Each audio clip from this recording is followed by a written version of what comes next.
Well, this stands pretty high for some old eyes. I can bring it down a little bit.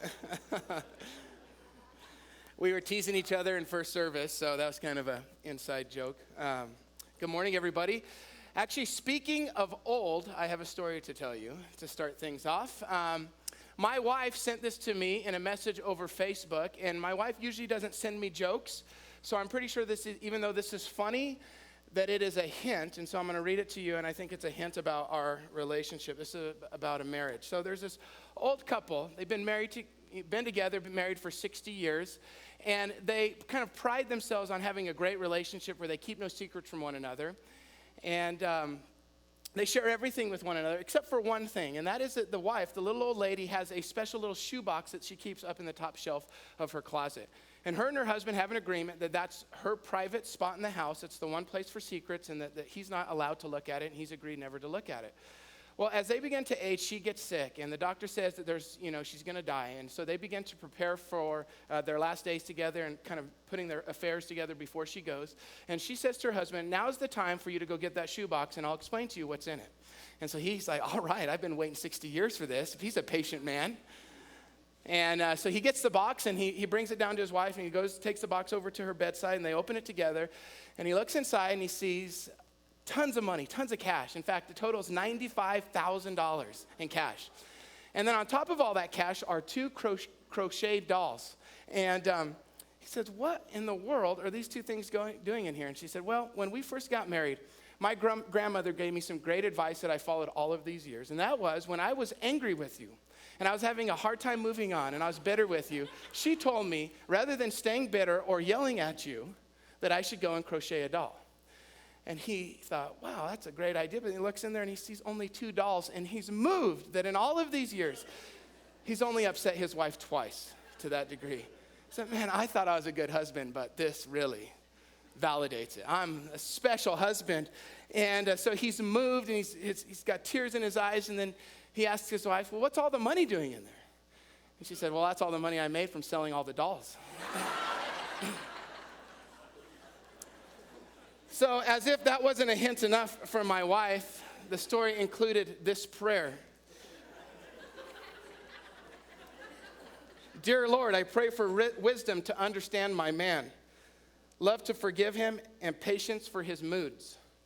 Because, Lord, if I pray for strength, I'll beat him to death because I don't have the time to crochet."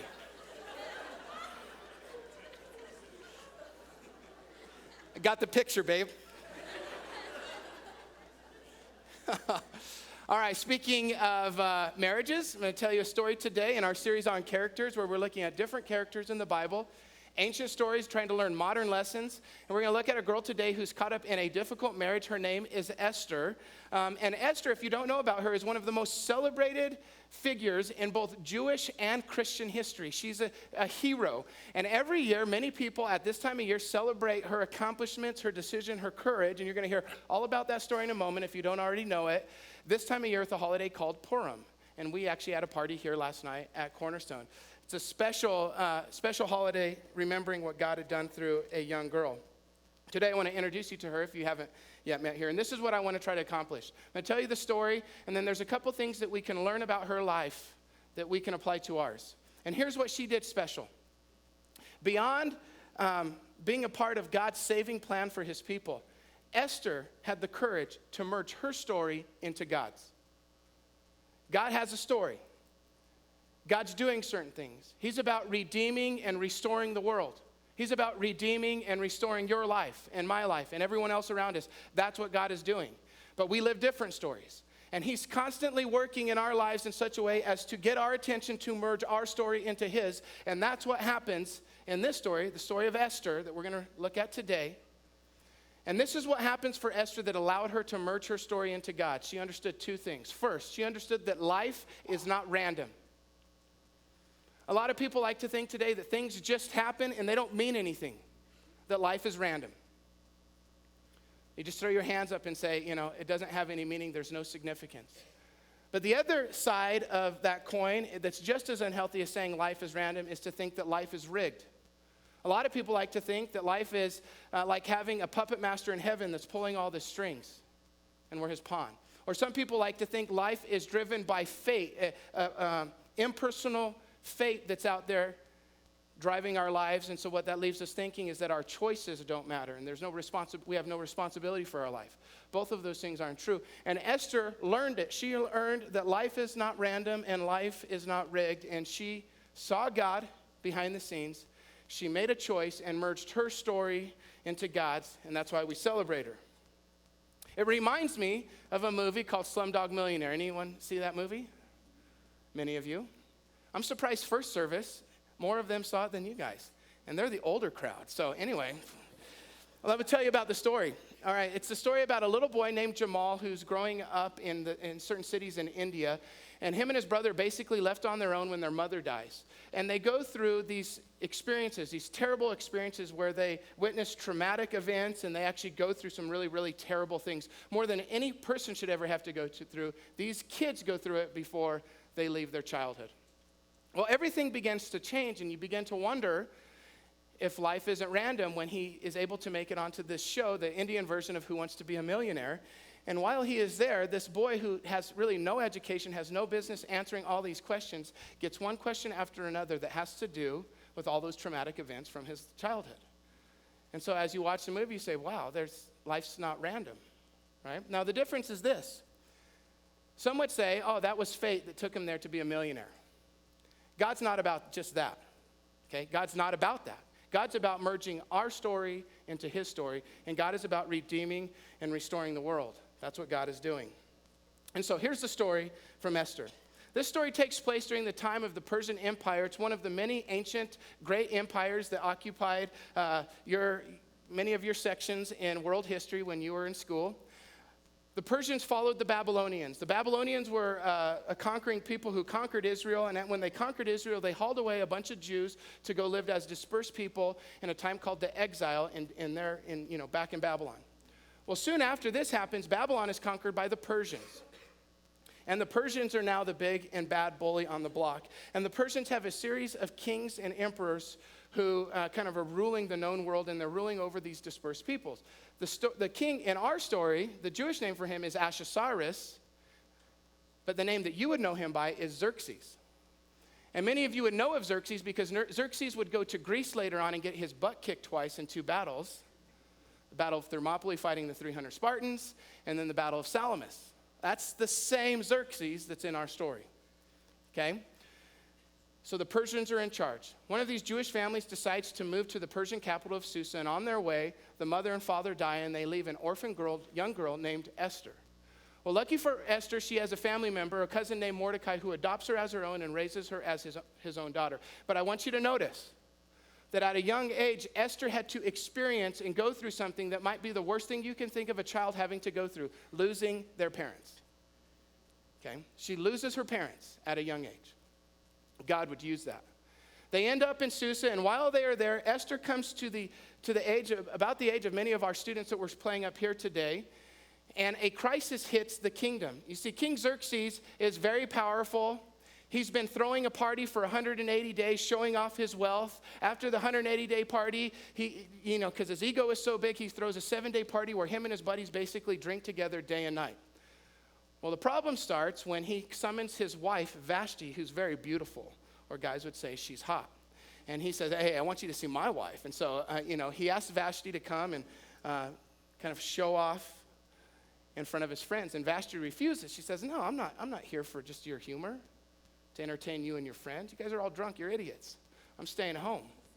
Well, the king gets pissed, and he gets mad, I'm sorry.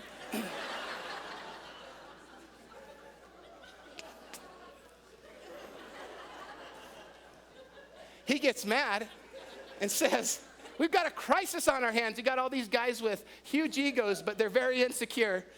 And they said, we've got to do something about it. If the queen can refuse the king this way, all of your wives are going to throw this upheaval, and they're going to rise against you and conquer you, or something like that. So they're afraid. And so they decide to make Vashti an example. And so he removes her as queen. Poor Vashti. She does what's right. She has courage. She's the only one with character so far, and she's removed as queen. Well, that starts the problem. Now the king needs a new queen because he needs a beautiful woman to show off. And so he searches throughout the kingdom, and they find 1,000 young girls. And each of these girls are a potential wife and queen to the king. They're taken to a school where they're trained in what it means to be the king's wife for about 1 year, and then they get one night with the king. And this is what the king could decide. He could decide to send the girl away and just have her be one of his many concubines that he would never call on. They would have no future, no children, and no relationship. They could be a concubine that he would call on, just use them for sex. Okay? So if you start thinking this is a nice, clean story, it's not. It's weird and dirty, all right?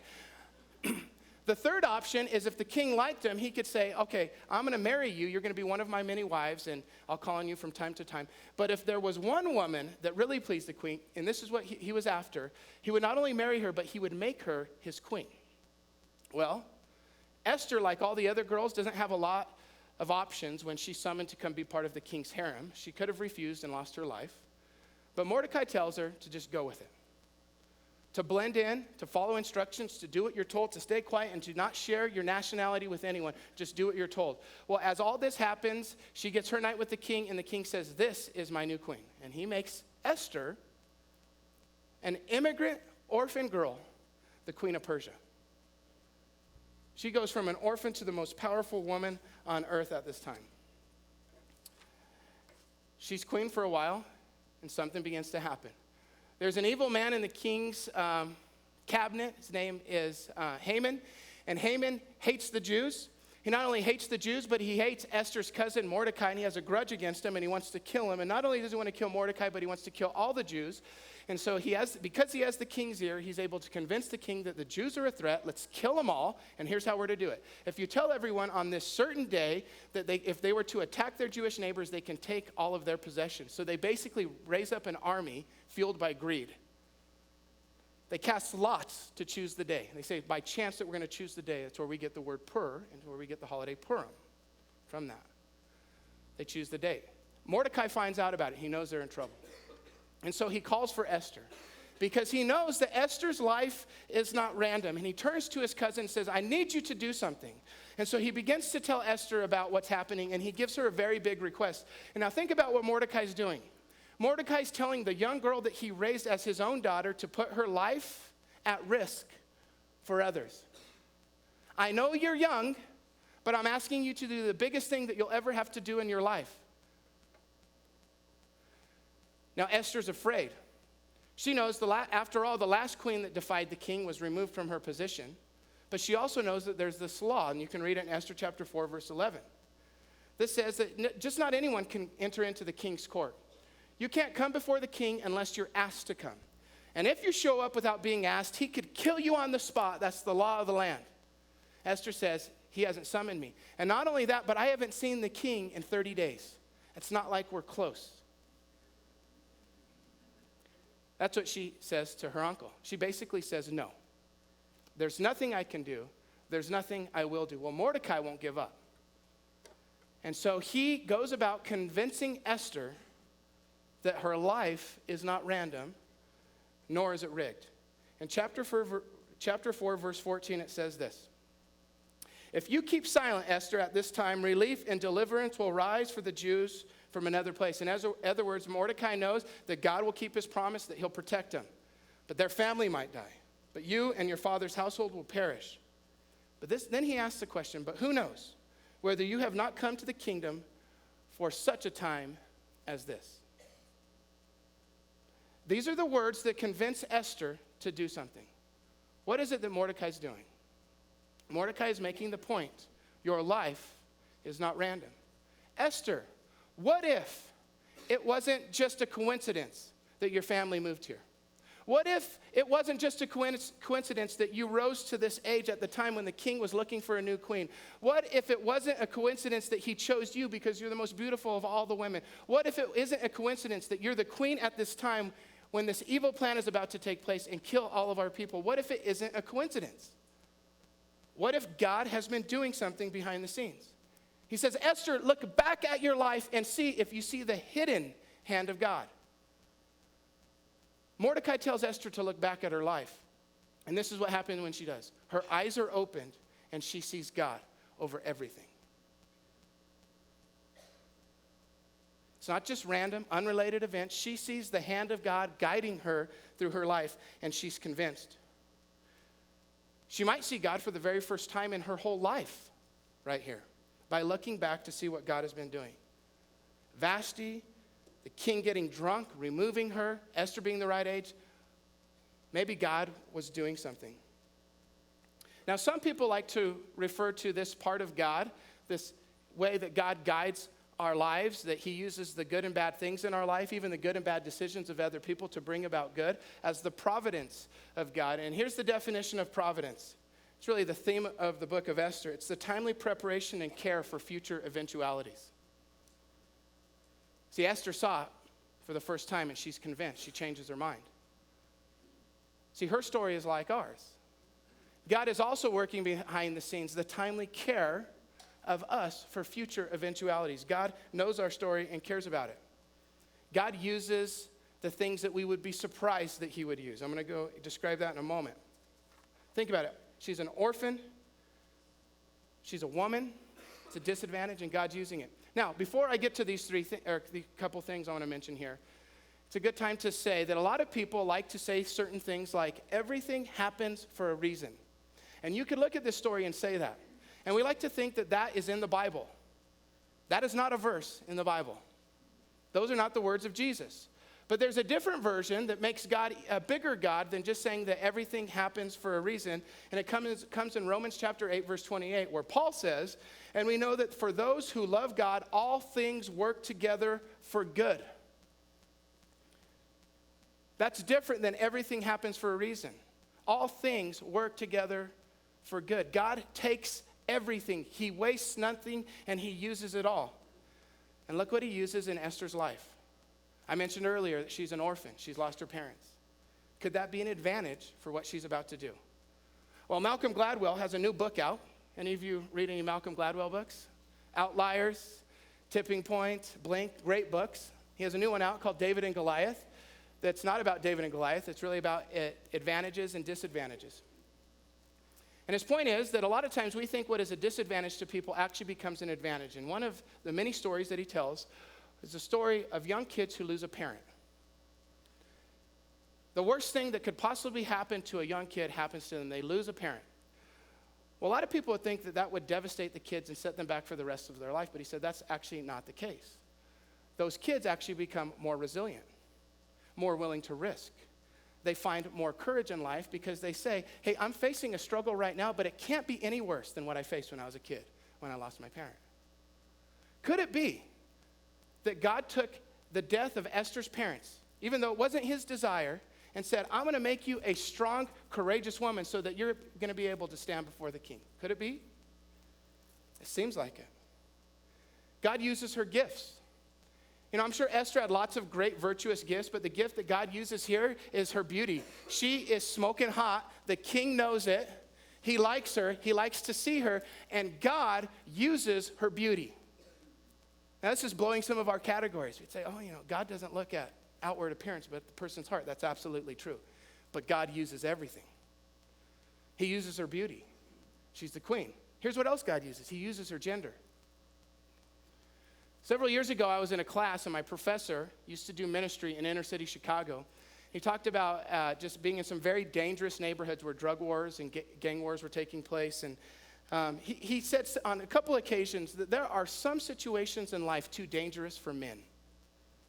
And he went about to tell a story about a mother who was about to lose her second son to gang wars. This mother tried to get her husband to go to the gang house, but eventually thought about it and said, hey, it's probably too dangerous for you to go. So you know what the mom did? Knowing that some situations are too dangerous for men, she walked right into that house. Said, leave my sons alone. Some situations are too dangerous for men. I think that's happening here. God is using her gender. That in this time and place is a disadvantage. This is a male-dominated society, and God is using this disadvantage. God is even using the bad choices, the mistakes of other people in this story. God can use it all. Now, many of you who have looked back upon your life and you have perspective of what's happened, you know that this is true for you. That God has been working, that God uses certain things. But a lot of times we don't see it until it's past. That's what happened here for Esther. She couldn't see it in the moment. But Mordecai helped her look back to see it. You know, I've got a few of these kind of stories in my life. When I was young, I decided to go to University of Northern Colorado on a wrestling scholarship. I've mentioned this before. And my senior year in wrestling, I got a lot of attention. I was one of the top 5 recruits in the country at my weight, and I was recruited by lots of schools, and I had a hard time deciding where to go. But I felt like God called me to go to one of the smallest schools in one of the nicest smelling towns in America. That's Greeley. And that's where I was supposed to go. And there wasn't a lot of reasons why I was supposed to go there, but I felt like God told me to go there. So I trusted him, so I went there. And when I got there, I went through injury after injury. In fact, I had 7 knee surgeries the first 2 years I was there. I tore my ACL 4 times and eventually said, hey, this is probably a bad idea for me to keep wrestling. And so I can remember the week I was thinking about stopping, and it was devastating. If you're a young athlete and you're out of school there to just play your sport and you're not able to do it, it's really devastating. And I can remember going back and forth with God saying, why on earth did you bring me here? This has been such a waste. Why did you bring me to this town, to this school, to go through all of this? And at the time, I didn't get any answers. I had no perspective. But the further I get from it, I see exactly what God was doing.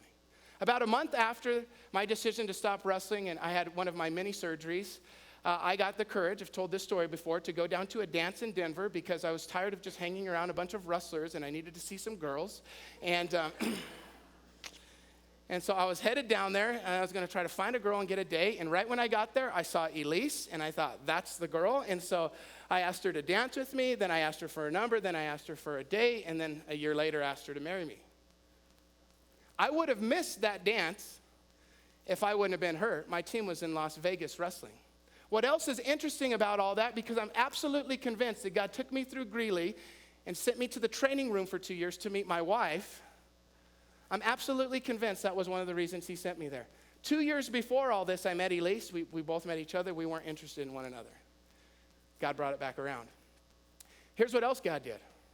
So because I got hurt, I was able to finish school early. And for some reason, I was ahead on my credits. And I accidentally, it really is an accident, graduated early in 3.5 years. And so I graduated in December and thought, what am I supposed to do? Well, most people go and get a job. And so Elise and I are getting married, and she's finishing school up here at CU. And we decide to move down here. Well, it just so happened right after I graduated, when I'm looking for a job, there's a church in town called Cornerstone that's looking to hire a new pastor, a new youth pastor. And so we get connected, and one thing leads to another, and I end up here. My perspective now helps me see that one of the reasons God took me there is to get me here. I didn't see it in the moment, but I see it now. God does the same for all of us. Life is not random. Here's the other thing Esther learns here, and we all need to learn. Life is not random, but it's also not rigged. God is not pulling strings. We have some responsibility and choice in our life. And Esther is finally convinced by looking back, and she acts. She steps into her moment. She makes a decision. She makes a commitment. Let me say that again. She makes a decision. She makes a commitment. I say that for young people because they have a hard time. There are many in this service. They have a hard time making commitments. She looks in the past, sees that God is there, and she makes a commitment to move into the future. And this is what she says. Go gather all the Jews to be found in Susa and hold a fast on my behalf. And do not eat or drink for 3 days, night or day. In other words, go and pray. Me and my young girls, we will fast as well. Then I will go to the king, though it is against the law. And if I perish, I perish. A person could not make a greater commitment. She's saying, I am all in to the point that I might lose my life. And here's what's really cool. Esther, the quiet girl, told to just blend in and go with the flow, even in a corrupt system, is now, for the first time, giving orders to everyone else. Gather them all up. Let's pray together. And then I'm going to go. She's not a girl anymore. She's a woman. And she's got strength, and she's found her strength. Why? Because she's stepping into her moment. Life is not rigged, and our choices matter. And so she says yes. But yes won't do it. She still has to appear before the king. So you can read it, Esther chapter 5, verse 1. We're told that she stands behind the closed doors to the king's chamber. She knows as soon as those doors open and she walks in, her life is at risk. Can you imagine the pressure she would have had standing on the backside of those doors? But she finds the poise and the courage and the faith to walk through the doors.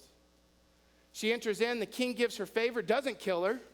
We wouldn't be telling the story if he would have, of course. She has her own little plan and reveals Haman's evil plan, how terrible it is. She reveals her nationality, Mordecai's nationality. The king is angry. The king passes a new law that allows the Jews to protect themselves on this day, and he kills Haman, and it all works out. And Esther, the young orphan girl, is the hero.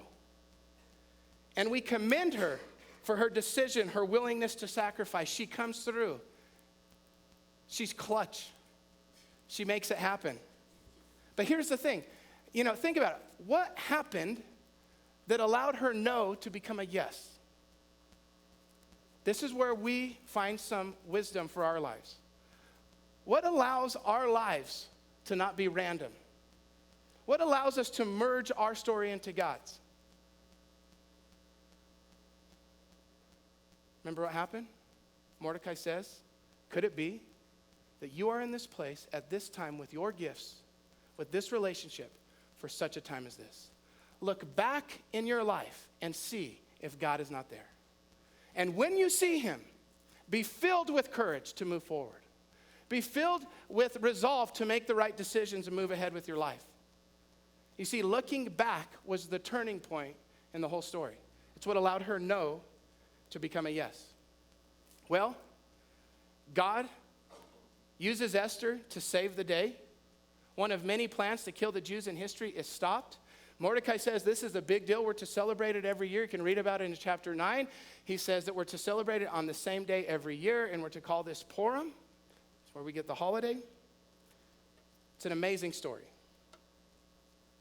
But here's the connection for us as well. God works in our lives the same way he worked in hers. He's working right now to merge your story into his, and he's constantly saying to us, it's not random and it's not rigged. Nothing in your life is wasted when it's given to God. Nothing in your life is wasted when it's given to God. I'm going to explain in a moment how that's true or why that's true, but I'm going to give you a couple more examples of how God uses it all. The providence of God and the choice of people. God uses it to change the world. Many of you know that during World War II, as Hitler was conquering different European countries and he's occupying these different lands, that he began to round up the Jews and send them east to the concentration camps. Well, there were many in all of these countries that worked to save and hide the Jews because they figured out what Hitler was doing. And there was one group in particular that was the most effective at this, and it was a group of people called the Huguenots that lived in southeast France in the mountains. The Huguenots had lived in this isolated place for about 300 years. They were self-sustaining and lived on their own, but they had this attitude that they would welcome any stranger that would come to the town. And so early on, small numbers of Jewish children began to trickle in to these Huguenot communities in the mountains of southeast France. And they would always say yes. They would bring them in, they'd care for them, they'd shelter them, try to get them out of the country, hide them. But as time went on and the war went on, this became known as the safest place in all of Europe for Jewish children. And so day after day, coming up the road in the mountains, there were carloads full of Jewish children. And the Huguenots protected them every day that they had them in their care. It's an amazing story. Well, what's amazing is that after the war, people began to ask those leaders, say, how is it that you guys were so effective in hiding these children? How is it that you guys had so much courage to stand up against the Nazis or against the officials in your own communities who were saying that this is illegal to do? How is it that you had the courage and the willingness and the know-how to hide them? And they began to tell their story. The previous 300 years, the Huguenots were a persecuted people themselves. They had been killed. Their property had been seized. Their children had been kidnapped. And they had to learn how to be sneaky. They had to learn how and when to tell just the right lies to protect people. They built up in themselves a defiance and a courage to stand up against authorities who said, hey, we've got the law behind our side. They would say, it's not a good law. We're going to oppose you. Now, did God send that persecution on the Huguenots the first 300 years? I don't think so. But what I do know is that God used their experience to save kids. It wasn't wasted. It's not random. It's not rigged. They merged their story into God's, and God used it all. Here's another story, pertinent for what's happening tomorrow. Anyone know what tomorrow is? St. Patrick's Day. St. Patrick wasn't a leprechaun, but he's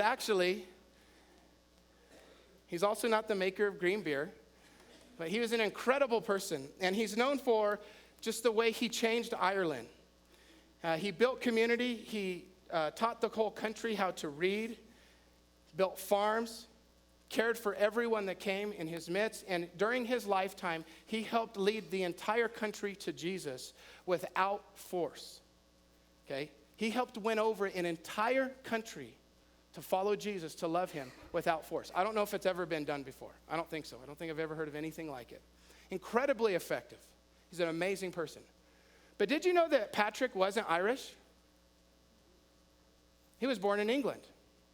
And when he was 16 years old, he was kidnapped by Irish pirates and taken back to Ireland, where he lived and worked as a slave for 6 years by himself in the fields tending their sheep.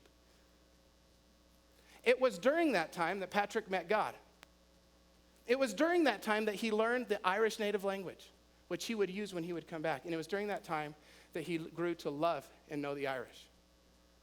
Now, was it God's plan that he got kidnapped and taken from his family and lived there for 6 years, the worst 6 years of his life? Well, I don't know. But what I do know is that God takes everything and uses it for good when people say yes to God. And so God sent him back. And he's probably the most effective follower of Jesus in changing culture that has ever lived. That's who we celebrate tomorrow. God uses everything. Nothing is wasted. He uses it all. Now, here's how we know that God uses it all. This is how he can. Esther is a foreshadow of a future Savior. In the same way that she was willing to put her future and her life out on the line, someone else would come and do it in a greater way, and his name is Jesus, who said, I'm willing to lose my life so that others can have one. I'm willing to risk my safety so that others could be safe. I'm willing to lose everything that I have so that others could have the life that they can't have on their own. You know, Esther was willing to suffer in every way, but Jesus actually had to. And when Jesus died on the cross for each one of us, knowing our stories, it's the providence of God. It's the ultimate, I see your life, I care about it, and I'm working it in such a way to prepare you for something good. When he died on the cross, he was thinking of each one of us, and when he rose from the grave so that he could give us the life we can't create on our own, he said, I'm thinking of them. It's the ultimate God behind the scenes. When he did that, Jesus not only acted as a savior like Esther did, but you know what he did? He redeemed every mistake, every loss, every moment that resulted in tears, every broken relationship. He claimed every strength, every victory. He took it all in and said, it all counts because of what I just did. And so how is it true that God wastes nothing? Well, Jesus made it true. Jesus made it possible. God is behind the scenes working, but he's saying, say yes to me, merge your story into mine. If you're here this morning and you don't have a relationship with Jesus, this is the beginning of finding and carving out a life of significance and meaning. This is the beginning of seeing your past not as a waste or just a sad story, just a series of regrets. Jesus is the beginning of seeing those things differently because he takes it all and he uses it all because nothing is wasted. And so I'd encourage you, if you don't have a relationship with Jesus, to give your heart to him today. We're going to have a time of worship and prayer, some space for you just to talk to God, to hear his voice. You can do that. I'll be up here. I'd be glad to talk to you if you'd like. But that's the beginning. Esther is a picture of Jesus. He's the one that makes sure everything counts. All right, worship team, you guys can come out, and I'll close with this.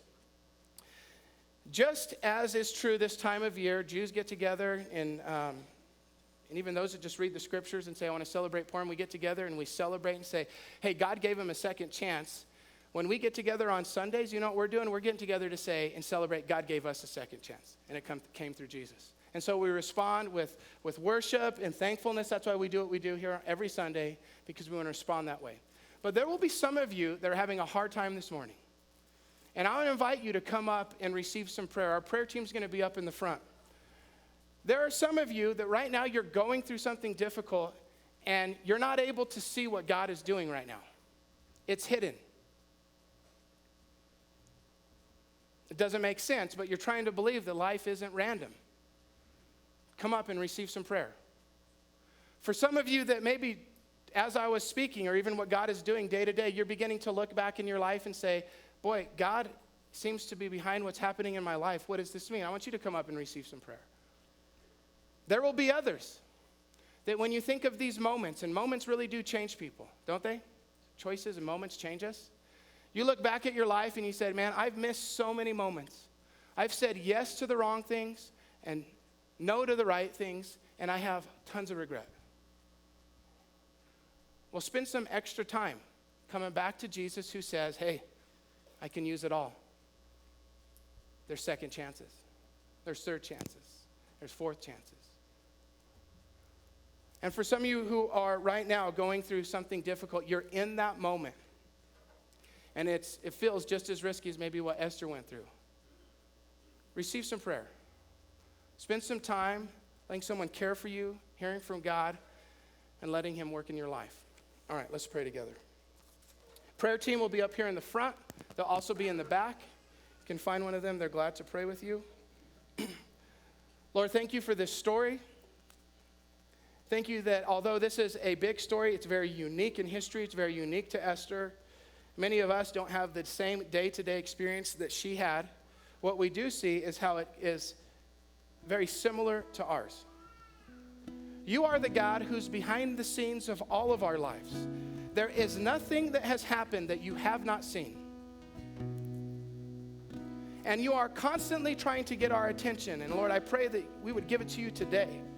As to say, merge your story into mine and let your past count for something, because life is not random. Now, Lord, we also want to recognize that that's not easy to do. Trusting you, faith feels like risk. But I pray, God, that we would step into the moments that you give us. That we would find the courage, that we'd look back in our life and see your hand and say, all right, I can trust God with this. And then, Lord, thank you that the reward for that is not just that our story merges into yours, but a reward is that nothing is wasted. And that is an extraordinary source of peace for every one of us. And so, Lord, for those in the room who for the first time today are saying, Jesus, thank you for creating me, putting me on this planet at this time and place so that I might seek you, I pray that their hearts would be turned toward you and they would have faith. And Lord, for the rest of us, I pray we would look to you and to hear you say nothing is wasted. Merge your story into mine. Thank you for this time. In Jesus' name, amen. All right, let's stand together. These guys are going to lead us.